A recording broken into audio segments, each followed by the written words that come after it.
బాగానే వస్తుంది బాగానే వస్తుంది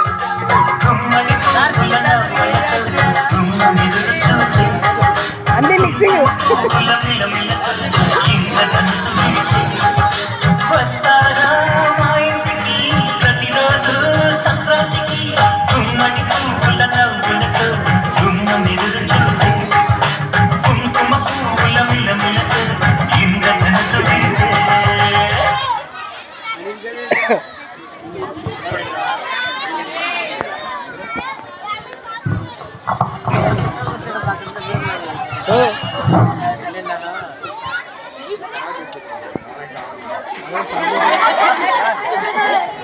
సార్ ఆడు మామూలు నడుతున్నా అనుకుంటాడు సార్ ఆడు.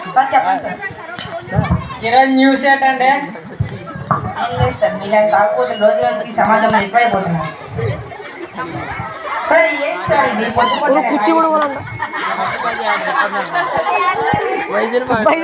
కాజా అన్నాడు సార్ ఆడు అనిల్ గడు కాజా అంటే ఎలా అన్నాడు సార్. ఏంటమ్మా పొద్దు పొద్దున సమాజం మీద పడ్డావు. మద్యం సేవించరాదని బాటిల్ మీద ఉంటుంది అయినా కానీ తాగుతారు. సిగరెట్ స్మోకింగ్ క్యాన్సర్ అని బాక్స్ మీద ఉంటుంది అయినా కానీ ఏంటమ్మా నేను తాగుతున్నానమ్మా. అలా కాదన్నయ్య తాగద్దు అన్నయ్య. మాకున్నది నువ్వు ఒక్కడమే కదన్నయ్య. సరే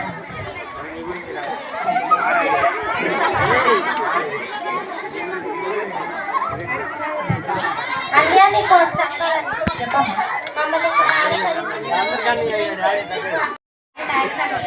పర్లేదమ్మా అది నా బాధ్యత. అమ్మా మా రెండో చెల్లి వచ్చి నా బాధ్యత నాకు గుర్తు చేసింది.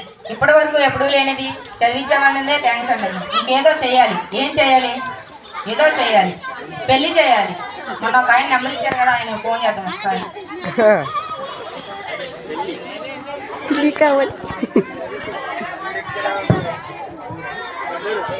రామన్నారు నెక్స్ట్ పిఎస్ఆర్ డాన్స్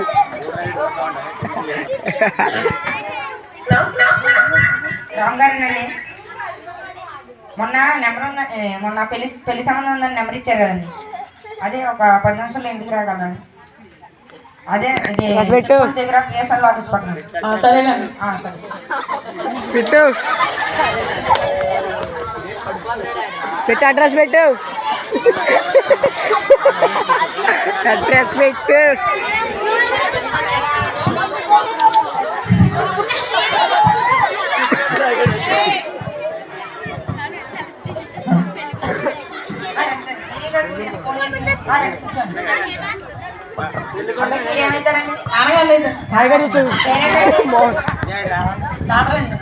ఏం చదివాడండి? డాక్టర్ అండి. చదివిందే డాక్టర్, పేరు డాక్టర్నా? మంచి ఏంటన్నా ఎంత మాత్రం డాక్టర్ చేయాలనిపిస్తే డాక్టర్ అని పేరు పెడతావా? ఎంత మాట అన్నాడ్రా. సమాచారం అందజేస్తాను. వెళ్ళండి.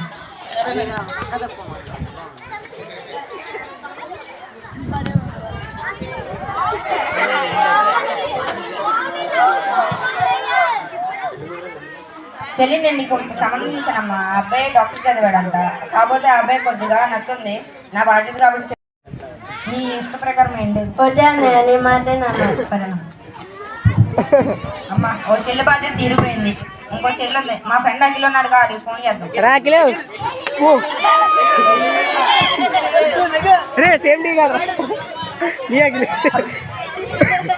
హలో.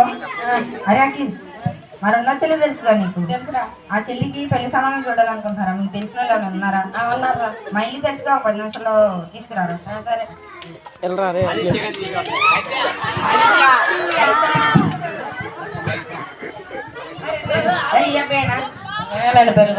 మీరేనండి పెళ్లి కొడుకు నడువు నొప్పి తెలుసా? అవునండి. సరేనండి. ఏం చదివారండి? ఇంజనీరింగ్. మీ పేరేంటండి? రాహుల్ అండి. రాహులా? ఆడేమో డాక్టర్, ఈడేమో ఇంజనీర్. వీళ్ళకి ఎంతెంత కట్నాలే వాళ్ళు. వీళ్ళ పెళ్ళి నా చావుకు వచ్చింది కదా, ఇంట్లో పెద్ద కొడుకుతో కొట్టకూడదు. సరేనండి. మా చెల్లి అమ్మాయి బయటికి వెళ్ళింది. మా చెల్లి 2 రోజుల్లో మా ఫ్రెండ్కి కబుర్ చేస్తాను, ఎదురుగా. 16 ఏళ్ళని నేను ఎప్పుడే నాకు పెళ్లి చూపులాయి. ఇయ్యే మనం చెప్పారు చూడు సార్ వచ్చి కూర్చున్నట్టు మీ సంబంధాలు అలా వచ్చారుగా.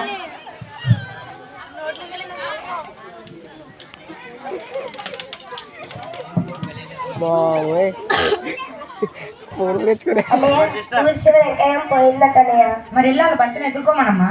పోవడం అంటే పోవడం కాదన్నయ్య, చచ్చిపోయిందంటన్నయ్య. పదమ్మ వెళ్ళి పలకరిద్దాం అయితే. పదన్నయ్య. అన్నయ్య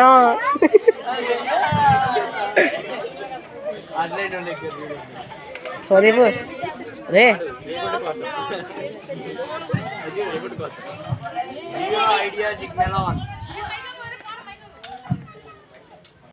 సిగ్నల్ ఆన్. దూగే అటు వెళ్ళిపోమండి చర్రం జియో ఐడియా సిగ్నల్ ఆఫ్. ఈ ఫోన్లు వచ్చాక పెళ్ళేదో తెలియట్లేదు, చావేదో తెలియట్లేదు. ఇంకా ముందులే ముసలి పండుగ గేలికి ఏమవుతా ఏళ్ళకి అడ్డాడి తిరిగి వచ్చి తలనొప్పి వస్తుంది. కొద్దిగా టీ పెట్టుకున్నాం. బెటరా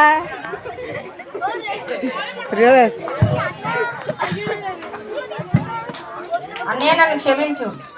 ఇద్దరి అక్కల్ని చదివించి పెళ్లి చేశావు. నా బాధ్యత నీ భారం కాకూడదని నాకు నచ్చిన కోర్సులా చదవడానికి ఢిల్లీ వెళ్తున్నాను. చెల్లి వెళ్ళిపోయిందా? చెల్లి నాకు చెప్పిందిగా ఆయన నాకు ఇష్టం వచ్చిన కోర్సు చదువుతానండి. సర్లే మా ఇంట్లో ఒకలేని జాబ్ చేస్తున్నారు. మా చెల్లికి ఫోన్ చేసి పెద్ద చెల్లికి చాలా రోజులైంది, ఒకసారి ఫోన్ చేద్దామా? అయ్యే అసలండి ఫోన్ ఎగిరేసాడు.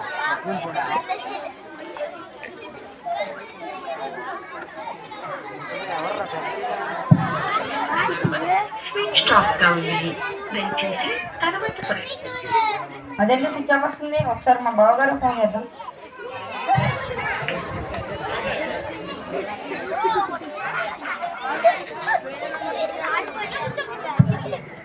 అలా ఫోన్ చూసి పిచ్చేది చేస్తున్నారు. చెప్పండి. హలో బావగారు, చెప్పండి. ఏంటండి మా చెల్లి ఫోన్ స్విచ్ ఆఫ్ వస్తుంది? తెలియదండి, ఇంటి నుంచి బయటికి వెళ్ళిపోయింది. ఎప్పుడండి? నిన్న ఎన్నింటికండి? 10:10. అదేనండి, కట్నం కోసం అయితే 1 గంటకి 2 అలా ఫోన్ చేస్తారు, కానీ ఒక ఆడపిల్ల 10ంటికి బయలుదేరితే ఫోన్ చేయాలని తెలియదండి. అదేంటండి, మీకు ఉండాలిగా భర్తని, మీకు ఈ ఆలోచన ఉండాలిగా. మీ చెల్లి 2 రోజులు బట్టి పిచ్చి పిచ్చిగా బిహేవ్ చేస్తుంది.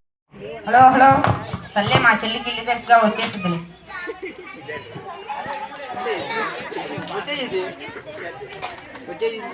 లేకపోయిందా జుట్టు ఇచ్చుకూడదు. After 2 days. అరే 2 రోజులు అయిపోయింది, మా చెల్లి ఇంటికి రాలేదు. మళ్ళీ మా బావగారు ఫోన్ చేద్దాం, ఇంటికి వెళ్ళిందేమో అని. బావగారికి మళ్ళీ ఫోన్ చేద్దాం.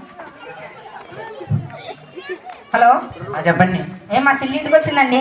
రాలేదండి. అదేనండి, 2 రోజులు అయింది కదా, ఒకసారి చూసుకోవాలి కదండి, ఇంటికి వచ్చిందో లేదో ఫోన్ చేసి కనుక్కోవాలిగా.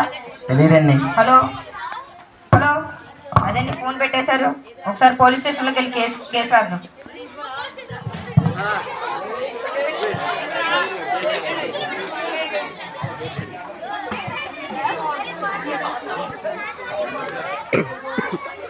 Police station. Sir excuse me sir. Hyderabad కోరటపల్లిలో ల్యాండ్ ఎంత? జంగారెడ్డిగూడలో సైట్ ఎంత? ఆగోయా చెప్ప ఏంటని బంగారం గోళ ఇంటికి వచ్చే చూసుకోమా? ఆగు సార్ ఎక్స్క్యూజ్ మీ సార్, ఒకసారి ఏంటని గోళ చెప్పు. సార్ మా చెల్లికి పెళ్లి చేసి ఒక 4 నెలలు అయింది సార్. ఇప్పుడు దాకా లేదు, ఒక 2 రోజుల క్రితం మీ చెల్లికి బాగా పిచ్చిగా తయారైంది, ఇంట్లో నుంచి వెళ్ళిపోయిందని చెప్తున్నారు సార్. కాస్త ఏదో చూస్తే. మా కానిస్టేబుల్ ఉన్నారు, కంప్లైంట్ రాసేది.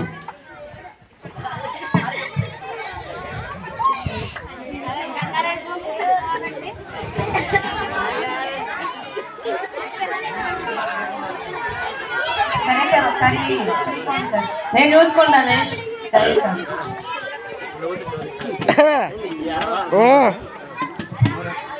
Breaking news. కామర్కోట చెరువులో ఒక అమ్మాయి మృతదేహం.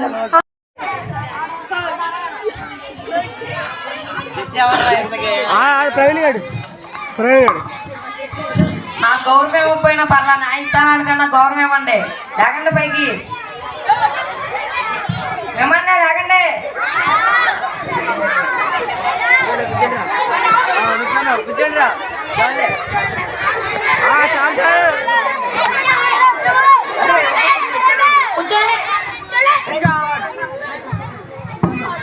అది ఒక అబ్బాయి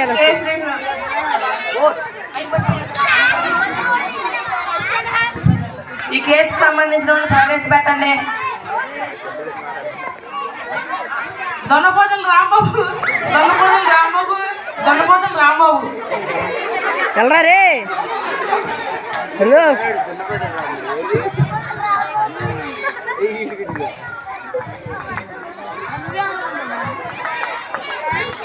ఎవరైనా అమ్మాయికి మానసిక పరిస్థితి బాగోగా గుర్రాల చెరువులో దూకి ఆత్మహత్య చేసింది. మా క్లయింట్కి ఏమీ తెలియదు. ఆ సమయంలో మా క్లయింట్ కూడా మానసిక పరిస్థితి బాగోగా హాస్పిటల్లో ఉంది. ఇదంటే హాస్పిటల్ దయచేసి ఈ కేసును కొట్టవలసిందిగా కోరుతున్నాం. అలాగేలా కొట్టేస్తారయ్యా, అటువైపు కూడా అడగాలిగా. బాబు నీ అయిపోయి నన్ను లాయర్ తెచ్చుకున్నావా? బాబు నిన్నే కిరణ్ కుమార్ నీ వైపు ఏమన్నా లాయర్ తెచ్చుకున్నావా? లాయర్ని పెట్టుకుని వాదించేస్తామో తెలియదు సార్. మౌనం సమస్యకు పరిష్కారం కాదు. కోర్టుకు కావాల్సిన ఆధారాలు, సాక్ష్యాలు. ఎటువంటి ఆధారాలు, సాక్ష్యాలు లేని తరుణంలో ఈ కేసును కొట్టివేయబడుతుంది. Objection your honour. ఎవరు రాదే? యువర్ ఆనర్, నా పేరు జోష్న. నేను ఢిల్లీలో లా కంప్లీట్ చేసి హైదరాబాద్లో ఫ్లైట్ దిగి వస్తుంటే ఈ కేసు గురించి వచ్చాను. ఇవిగోండి నా సర్టిఫికెట్స్. అనే బాగున్నావా? నన్ను క్షమించి, నేను ఢిల్లీలో లా కంప్లీట్ చేసి వచ్చాను. నా దరిద్రం ఏంటంటే మన ఇంట్లో కేసే ఫస్ట్ కేసుగా వాదించాల్సి వచ్చిందని నేను ఎప్పుడు అనుకోలేదండి. సరేనమ్మా, వాదించమ్మా. మా పెద్ద చెల్లి చనిపోయిందని బాధపడాలో, చిన్న చెల్లి కోర్టు లాయర్ అయిందని సంతోషపడాలో అర్థం కావట్లేదు. యువర్ ఆనర్, నన్ను దీవించండి. Objection your honour.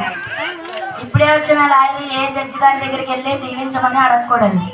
Your honour, ఇది నా ఫస్ట్ కేసు కాబట్టి నేను దీవించమని అడుగుతున్నాను. యువర్ ఆనర్, నేను ముద్దాయిని కొన్ని క్వశ్చన్స్ అడగాలని కోర్టు వారిని కోరుచున్నాను. దొన్నపోతులు రాంబాబు, దొన్నపోతులు రాంబాబు.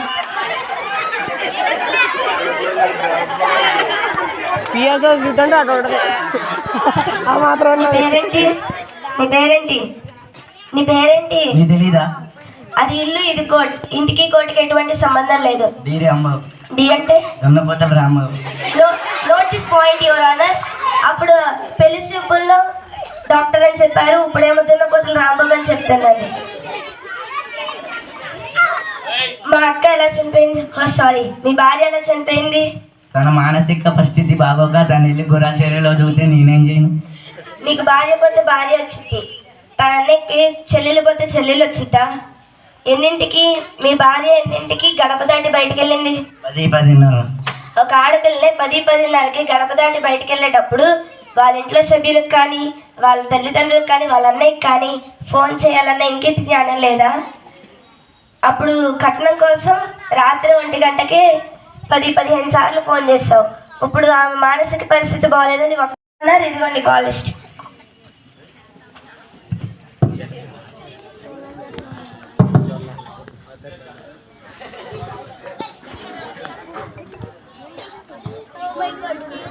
ఈ కోర్టు వచ్చే నెలకు వాయిదా వేయబడుతుంది.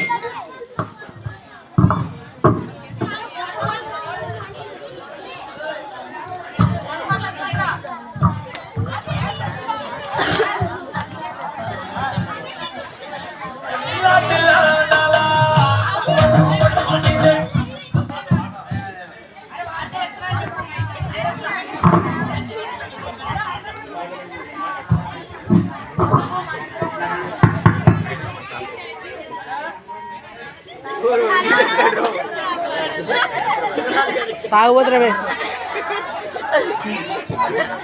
Hello,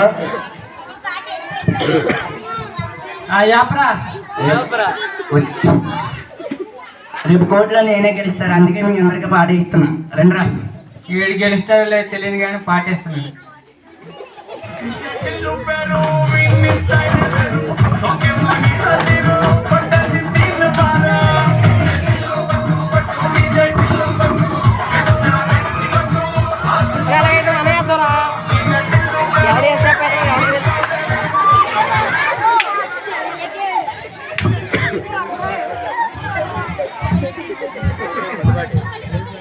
after 1 month. కసురుతున్నాడు మైక్ జడ్జి గారు సైలెంట్ గా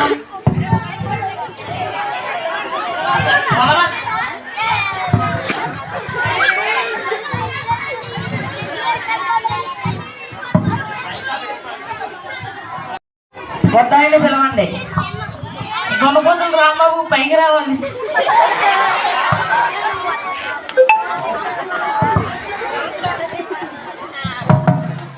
యువర్ ఆనర్, మా క్లయింట్ మానసిక పరిస్థితి బాగోనే రిపోర్ట్స్ మీరు చూశారు, చాలా సంతోషం.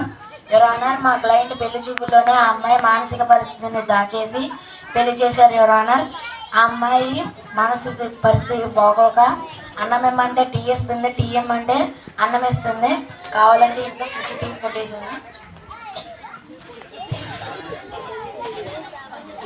ఇంట్లో సీసీటీవీ ఫుటేజ్ ఉంది, చూడండి.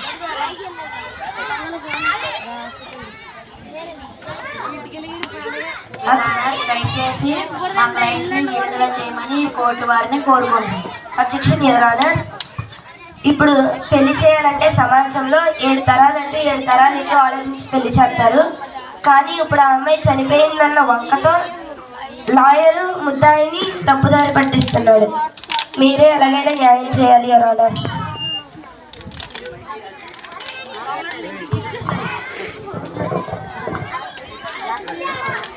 ఆధారాలు సాక్ష్యాలు పరిశీలించిన తరువాత సెక్షన్ 108 ప్రకారం ముద్దాయి దొన్నపోతుల రాంబాబుని యావజ్జీవ కారాగార శిక్షలు విధించవాలని కోరుతున్నాం. పోలీసు వారికి హెచ్చరిస్తున్నాను, ముద్దాయి దొన్నపోతుల రాంబాబుని కస్టడీలో తీసుకోవాలి. Court is urgent.